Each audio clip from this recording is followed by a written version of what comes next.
Hello friends, कैसे हैं आप सब लोग। मेरा नाम है अंकित और मैं पिछले कुछ दिनों से इमिग्रेशन से रिलेटेड वीडियोस बना रहा हूं अपने सभी इमिग्रांट्स भाइयों के लिए जो कि इस टाइम पर स्पेन और यूरोप की बाकी कंट्रीज में हैं। तो दोस्तों, आज एक नई वीडियो के साथ, एक नई इंफॉर्मेशन के साथ, एक नई जानकारी के साथ आपके सामने हाजिर हूं। आइए शुरू करते हैं आज की वीडियो, आज का अपडेट। दोस्तों, आज का जो अपडेट है उसमें खबर आ रही है कि स्पेन की जो इमिग्रेशन मिनिस्ट्री है उसने फिलहाल में आज सुबह ही एक डिसीजन लिया है जिसके तहत वह सभी इमिग्रेंट्स जो स्पेन में रह रहे थे शॉर्ट टर्म रेजिडेंसी परमिट लेकर और जिनके परमिट्स खत्म हो चुके थे, एक्सपायर हो चुके थे, कादुकाव हो चुके थे इस पीरियड के अंदर, जब ये क्राइसिस चल रहा था, जब ये लॉकडाउन चल रहा था, वह अपने डॉक्यूमेंट्स रिन्यू नहीं करवा पाए और इस वजह से उनके डॉक्यूमेंट्स कैंसिल हो गए और वह लोग भी इर्रेगुलर स्टेटस में आ गए। तो उन सभी लोगों के लिए आज सुबह इंक्लूजन मिनिस्ट्री ने, इमिग्रेशन मिनिस्ट्री ने एक डिसीजन लिया है जिसमें अपने बुलेटिन में उन्होंने बताया है कि वह सभी लोग जो स्पेन में रह रहे थे और जो अपने डॉक्यूमेंट्स रिन्यू नहीं करवा पाए हैं पिछले कुछ महीनों में इमरजेंसी के दौरान, उन सभी के डॉक्यूमेंट्स को 6 महीने के लिए रिन्यू किया जाता है।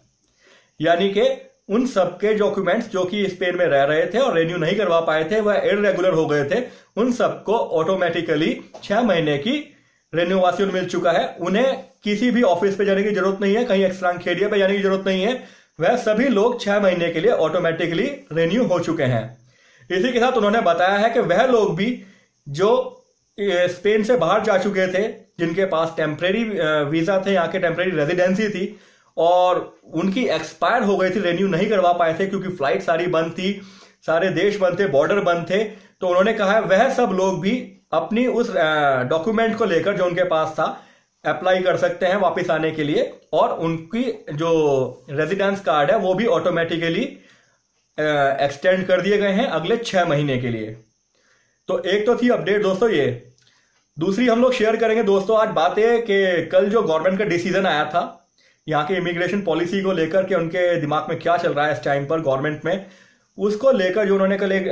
अपनी बात बताई थी, उस पर आज की जो अलग अलग प्रतिक्रिया आई हैं अलग अलग ऑर्गेनाइजेशन से, अलग अलग एनजीओ से, आज हम उन पर बात करेंगे। तो दोस्तों, आज जो डिसीजन आया है इसे लेकर वैसे तो सारी ऑर्गेनाइजेशन जो एनजीओ थे, चाहे वो सीआर हो, चाहे वो रेगुलराइजेशन या और कंपनियां हो, वह लोग इस चीज को एक अच्छा कदम मान रहे हैं और वो कह रहे हैं कि यह कदम एक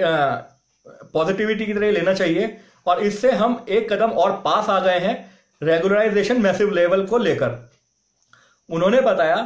कि यहां पर गवर्नमेंट का एक अच्छा डिसीजन है उन लोगों के लिए जिनके एक्सपायर हो चुके थे रेजिडेंसी कार्ड, लेकिन फिलहाल उन्होंने पैदीर किया है, सीआर और बाकी ऑर्गेनाइजेशंस ने पैदीर किया है कि अब भी बहुत बड़ा तबका इमिग्रांटेस का ऐसा है जिस पर गवर्नमेंट ने ध्यान नहीं दिया है और वो लोग इस टाइम पर बहुत मुसीबत का सामना कर रहे हैं। तो भले ही उन्होंने कहा है कि गवर्नमेंट का एक अच्छा स्टेप है, लेकिन उन्होंने इस चीज के लिए कहा है कि हम इस चीज की मांग करते रहेंगे कि जब तक यहां पर रहने वाले सभी इमिग्रांटेस जो बिना पेपर के हैं उनको रेगुलराइजेशन नहीं किया जाता, तब तक हम गवर्नमेंट से पैदीर करते रहेंगे। यहां पर एक और ऑर्गेनाइजेशन है, एनजीओ है, जेएसएम करके, खेसुईतास करके, उसके लीगल जो इलीगल वो होते हैं, आई एम सॉरी दोस्तों, उसके जो लीगल एडवाइजर हैं, लीगल वकील हैं, उन्होंने यूरोपा प्रेस से बात करते हुए बताया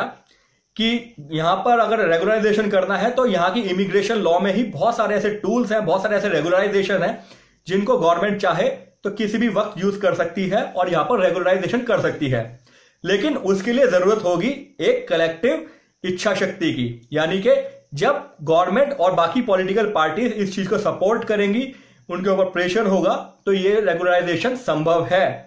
इसको किसी यूरोपियन कंट्री से, यूरोपियन यूनियन से परमिशन लेने की या किसी स्टैंडर्ड को देखने की जरूरत नहीं है। स्पेन के अपने ही लॉ में ऐसे बहुत सारे टूल्स हैं, ऐसे बहुत सारे रेगुलेशंस हैं जिसके तहत अगर वो चाहें तो मैसिव लेवल पर रेगुलेशन कर सकते हैं, लेकिन इसके लिए जरूरत होगी कि सबको परस्यू करते रहना पड़ेगा गवर्नमेंट को, और जैसे ही गवर्नमेंट के ऊपर एक अच्छा खासा प्रेशर पड़ता है तो उनको यह स्टेप उठाना पड़ेगा। दोस्तों, देखा जाए तो आज का भी जो स्टेप था ये गवर्नमेंट को एक तरीके का प्रेशर ही था जो उनको ये डिसीजन लेना पड़ा। तो इसी चीज को ध्यान में रखते हुए मैं आप लोगों से यही कहूंगा कि अपनी होप्स डाउन नहीं करते हैं, और जैसे पहले भी मैंने बता चुका हूं कि कोई भी बड़ी चीज अचीव करने के लिए आदमी को थोड़ा सब्र और थोड़ी मेहनत करनी पड़ती है। तो रेगुलराइजेशन भी एक बहुत बड़ी चीज है जो हम सबके लिए बहुत इंपॉर्टेंस है, हम सभी की जिंदगी में बहुत वैल्यू रखती है। तो मैं यही कहूंगा दोस्तों, पेशेंस बना के रखो। सभी गवर्नमेंट ऑर्गेनाइजेशंस ज्यादातर, जैसे कि मैंने आपको बताया है, उनिदादेस पोदेमोस, कॉम्प्रोमिस, एस्केरा रिपब्लिकाना और पाइस बास्को की बहुत सारी पॉलिटिकल पार्टीज ऐसी हैं जो इस टाइम पर रेगुलराइजेशन के फेवर में है। मुझे नहीं समझ में आ रहा है इस गवर्नमेंट की क्या प्रॉब्लम है या क्या इनकी इच्छा शक्ति है। जब इन्हें पता है कि इनके पास लोग नहीं है जो काम कर सकते हैं खेतों में जाकर या और जगहों पर जहां पर इनके लोग काम नहीं कर सकते, तो क्यों ये लोग रेगुलराइजेशन नहीं कर रहे हैं। लेकिन जैसे कि आज मैंने पढ़ा है, वह सभी एनजीओ, वह सभी ऑर्गेनाइजेशंस, वह सब ये मान रहे हैं कि आज का जो डिसीजन आया है वह एक कदम आगे है रेगुलराइजेशन को लेकर, और अब वह अपनी लड़ाई को और तेजी से और प्रेशराइज तरीके से गवर्नमेंट के सामने लेकर चलेंगे। तो दोस्तों, इसी पॉजिटिविटी के साथ आज की वीडियो समाप्त करता हूं। आई होप कि आपको इससे थोड़ी इंफॉर्मेशन मिली होगी।